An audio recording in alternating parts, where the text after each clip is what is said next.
तो आज का जो हमारा टॉपिक है वो है paper 2 question number 2 and you know that question number 2 it is from history and the compilation of hadith. History and the importance of hadith, history and the compilation of hadith of the Holy Prophet Muhammad, peace be upon him. Importance and the compilation of hadith. This is the main topic of paper 2 question number 2.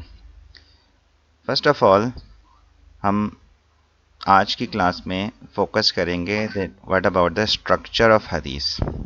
Okay, structure of hadith of the Holy Prophet Muhammad, peace be upon him. Okay, whenever we have a question about the structure of hadith or we have a question about the parts of hadith, okay, or if we have a question about how to check the authenticity of hadith, so the answer outline will be same. Okay, authenticity of hadith, how to check the authenticity of hadith. So whether the question is about the structure or the parts of hadith, or parts के बजाय आप कह सकते हैं कि components of hadith, what are the different components of hadith and how these components, how these parts of hadith, it helped early compilers in checking the authenticity of hadith, that whether the hadith is authentic or not. तो आपका answer की outline same होगी. ठीक है, let us first discuss the outline. ठीक है, आपसे कोई भी सवाल आया कि right about the structure of hadith और द पार्ट्स और द कंपोनेंट्स ऑफ हदीस और how to check the authenticity of hadith, I will discuss some questions related to this topic at the end of the class. Okay, so the answer outline will be the basic introduction. Okay, basic introduction in which you will mention that hadith consists of two parts. What are the two parts of hadith? They are sanad and matn. Define sanad and matn very briefly, that the first part of hadith is called sanad, and sanad is the chain of narrators. So sanad is the chain of narrators of hadith, while matn is the text of the hadith. Okay, and matn contains his verbal teaching, his practical demonstration, and his approvals. So three things are included in the text of the hadith. They could be his verbal teaching, hadith qawli. It could be his practice, the practical demonstration, hadith fi'li, his actions, and his approval, his unspoken approval, his silent approval. So Matn would have the actual teaching, the text of the hadith. So hadith consists of two parts. The first part is called sanad, and sanad is the chain of narrators. It contains the names of the people from whom hadith has been transmitted from one person to another person. Okay, that is the chain. And the second part is matn, which is also called the text of hadith. So this will be the first paragraph in which you will describe, and here you will give one example of hadith along with its sanad and matn. Give one example. Okay, a very simple example is of Yahya, who narrated from Malik, who narrated from Nafi, and who narrated from Abdullah bin Umar. Abdullah bin Umar radiyallahu ta'ala anhu, the son of the second Caliph Umar. And he narrated it from the Holy Prophet Muhammad, peace be upon him. So this is the sanad, that Yahya narrated from Malik, who narrated from Nafi, who narrated from Abdullah bin Umar. Okay, Abdullah bin Umar narrated that the Holy Prophet, peace be upon him, said. This is all sanad, the chain of narrators. And then you will quote the matn of the hadith, the text of the hadith. And as per that text, he who misses the Asr prayer, as he has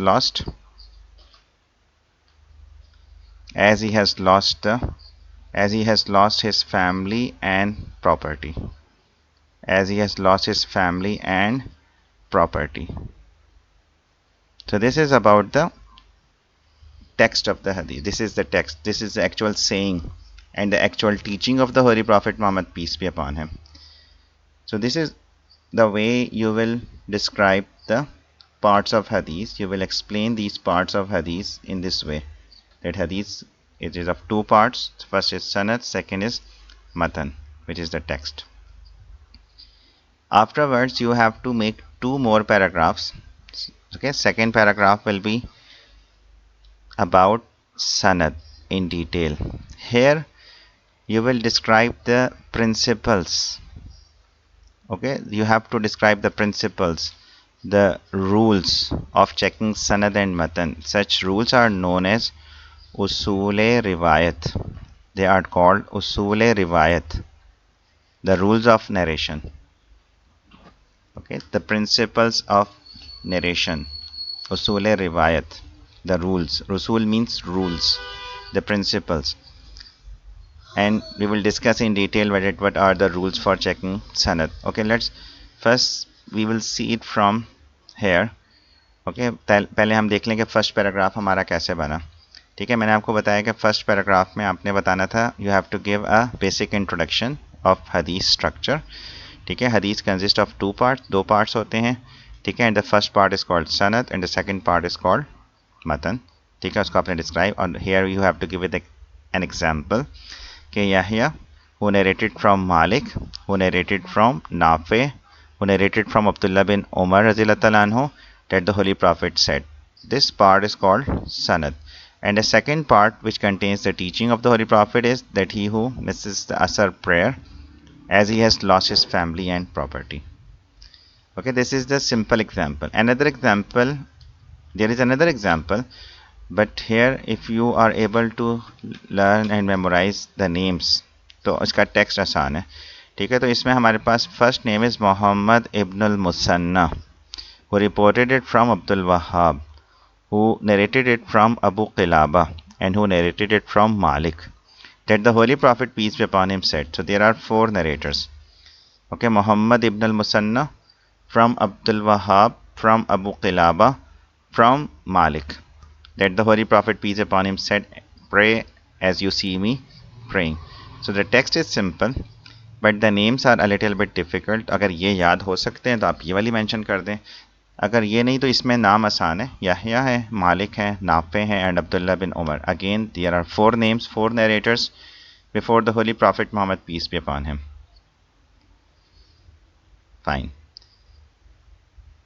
A brief introduction of sanad. Okay, here there is a brief introduction of sanad. That sanad, it contains the names.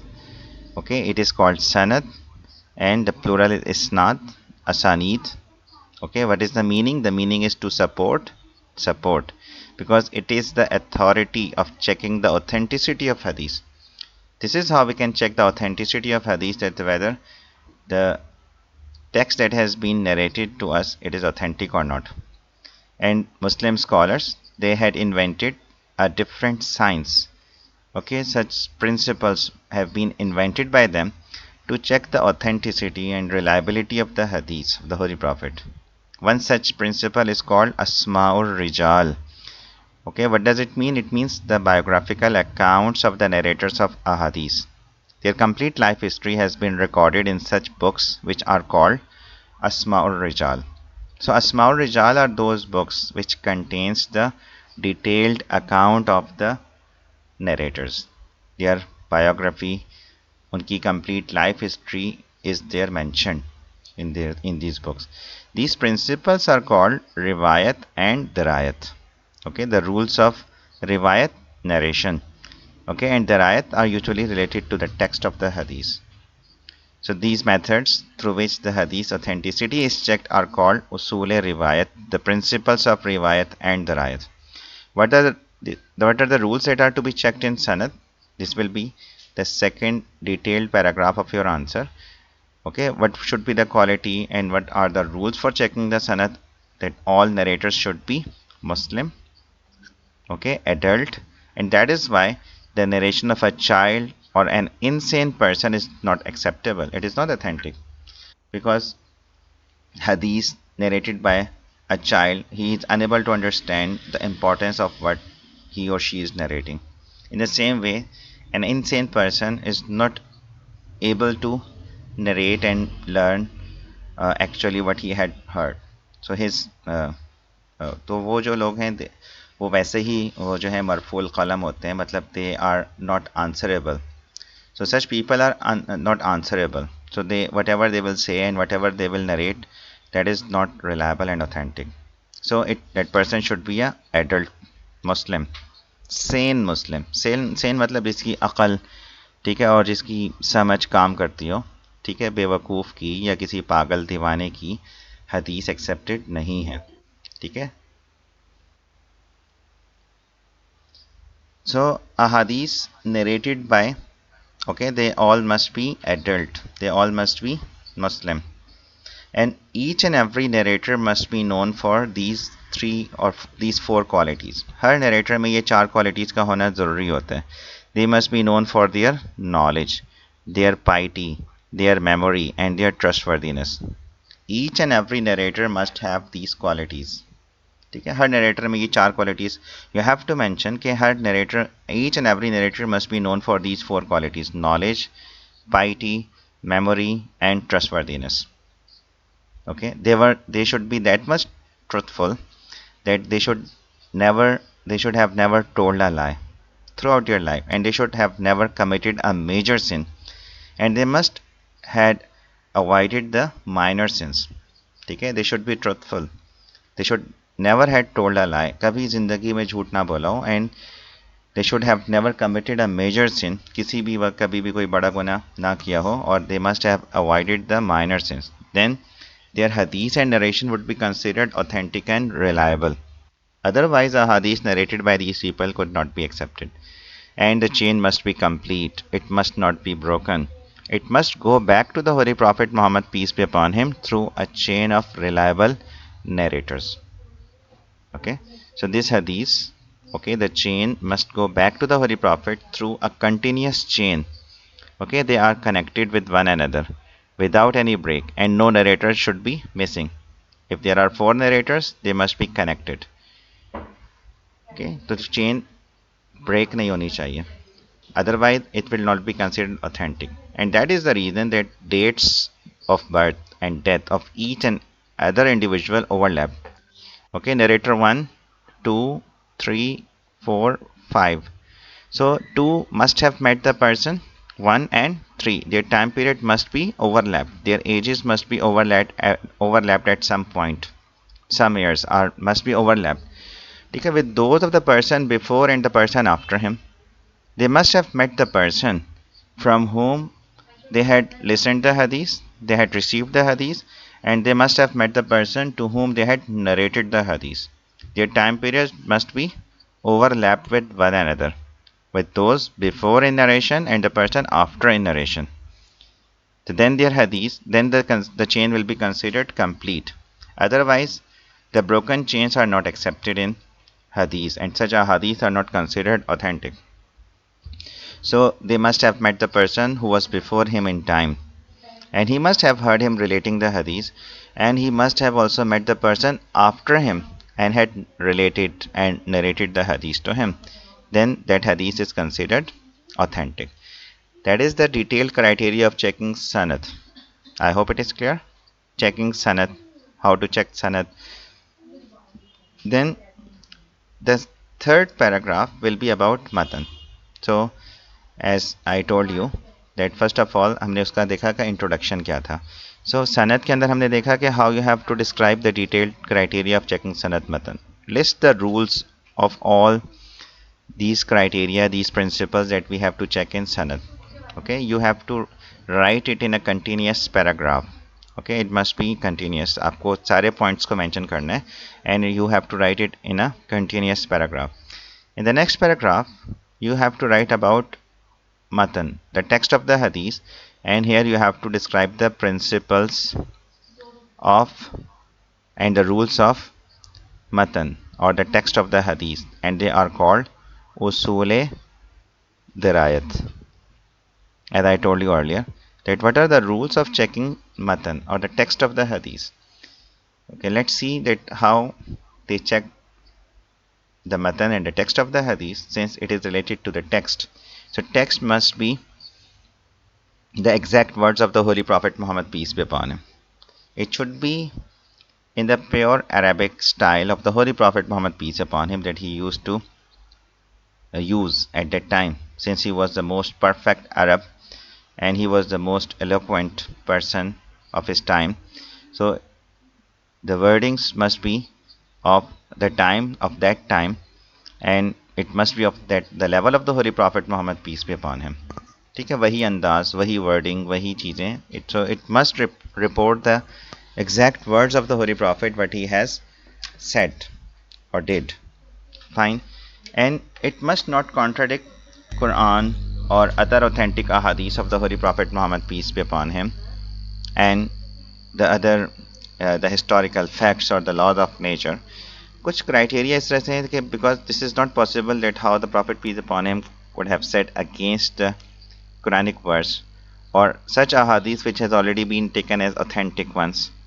So it should not be against the absolute consensus of the community कि पूरी Muslim community किसी एक बात को accept कर रही है, that is there consensus, that is absolute consensus, means that the whole Muslim community is on one point, and while that hadith is against it or not according to that consensus, so this is how that could not be considered authentic, that as a whole Muslim community, how they can go against something against the Holy Prophet, peace upon him, teaching. तो इसका मतलब ये होगा कि वह हदीस कोई authentic नहीं होगी. In the same way, identify these rules, that it should not be against the reason, the laws of nature, the common experience, against it should not be against the historical facts. Okay, in the same way, it should not mention a high reward for a very insignificant good deed, very small and very small good deed, very insignificant good deed. A great and high reward has been promised, or a very severe punishment has been mentioned on a very minor offense, on a very ordinary sin, disproportional.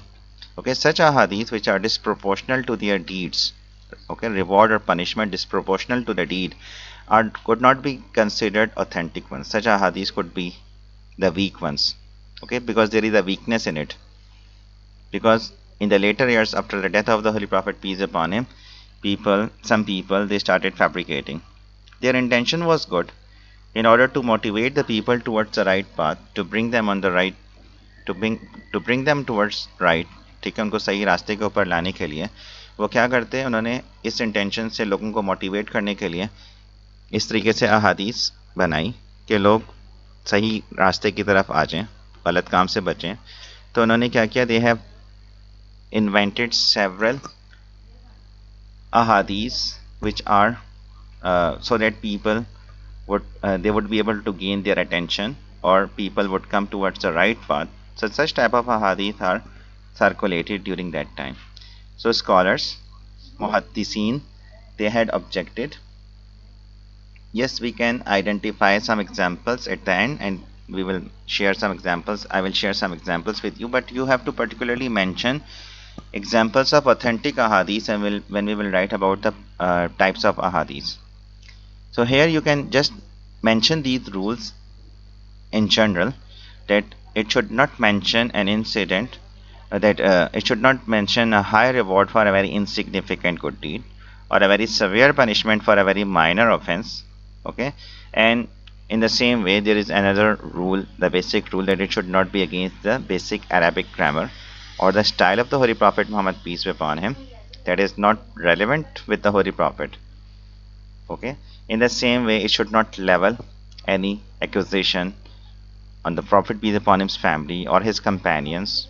Okay, such ahadith are rejected. It should not praise a particular person, tribe, or a place.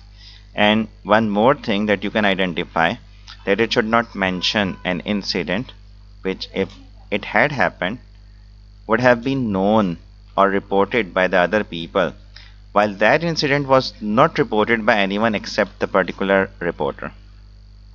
Okay, मतलब ये कहना ये चाह रहे हैं कि कोई ऐसी बात किसी हदीस में बयान की जा रही है कि which is public, which is open, which happened in front of many other people, but that incident has been reported by a particular reporter. No other person, no other narrator had reported similar to that incident that has been reported by a particular reporter. ठीक है, एक public incident है, एक public event हुआ है, ठीक है, उसके अंदर एक ऐसी बात बताई जा रही है कि that has been known and that happen in front of so many people, but it has been reported by a single person, a single narrator. So such ahadith are also not accepted because others too are expected to narrate the same. Okay, and here we have an example, and this one example would be sufficient for this whole answer of the structure of hadith, that you can quote it in your answer, that it is attributed that Abu Bakr, the Prophet's close companion, who became the first caliph of the community, it is said to have reported. What is that hadith? What has been reported? That Muslims kissed their thumbs when the Prophet's name was mentioned in the call to prayer, the azan. Okay, so it is attributed to Abu Bakr that Muslims, they kissed their thumbs when the Prophet's name was mentioned in the call to prayer, that is azan.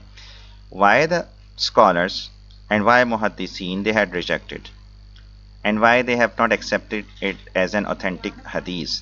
The reason behind is that because such an incident, that such an action would have been very public, and so other companions too were expected to narrate the same. They were expected to mention it in their hadith, that the companions used to do so, while that is just reported by a single person. So that is why it was rejected, because muhaddisun, who are muhaddisun? Muhaddisun are people who are associated with hadith, those who had checked the authenticity and reliability of hadith, those who had collected, those who had compiled. ठीक है, तो उन्होंने reason ये दिया कि such an action would have been very public. ठीक है, एक ऐसी बात बयान की जा रही है, समथिंग एक ऐसी रिपोर्ट हो रही है, इसमें एक ऐसी बात रिपोर्ट हो रही है which is common, which has been witnessed by so many other people, that they used to do, that the companions, that the Muslims at that time, they used to do this thing. So such an incident should be reported by others. Others too are expected to narrate the same that has been reported by Abu Bakr, while that incident has not been reported by any other companion except Abu Bakr. So that this, because of this reason, this has been rejected, and this has not been considered authentic hadith. So for the question related to the structure of hadith or the parts of hadith, आप इन सारे parts को describe करने के बाद, then you can further mention that on this basis hadith is categorized in 4 categories, and there are 4 types of ahadith as per their authenticity, and these are Sahih, Hasan, Zaif and Mawzu. Okay, so these are the 4 major types of ahadith, which are Sahih, Hasan, Zaif and Mawdu hadith. So Sahih is the one which fulfills the complete criteria of Sanad and Matn. Okay, Hasan, a slight defect in the memory. With that slight defect in the memory will bring that hadith to the next level. Okay, Sahih, which completely fulfills the criteria of Sanad and Matn. Hasan is similar to Sahih, but the only difference is that सिर्फ और सिर्फ फ़र्क क्या है दोनों में? Difference ये है कि there is a slight defect in the memory of a single narrator will bring that hadith to the next level, which is called Hasan. It is called Hasan hadith.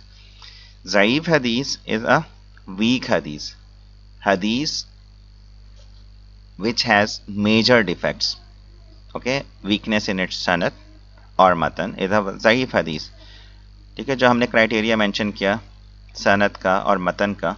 So if there is a weakness in sanad or matan, then that hadith is called zaif hadith. Okay, weak hadith, zaif or weak hadith. And the last one is fabricated hadith, and fabricated is a mawdu hadith, which is not a hadith, something that has been attributed to the Holy Prophet Muhammad, peace upon him, which he has not said or done.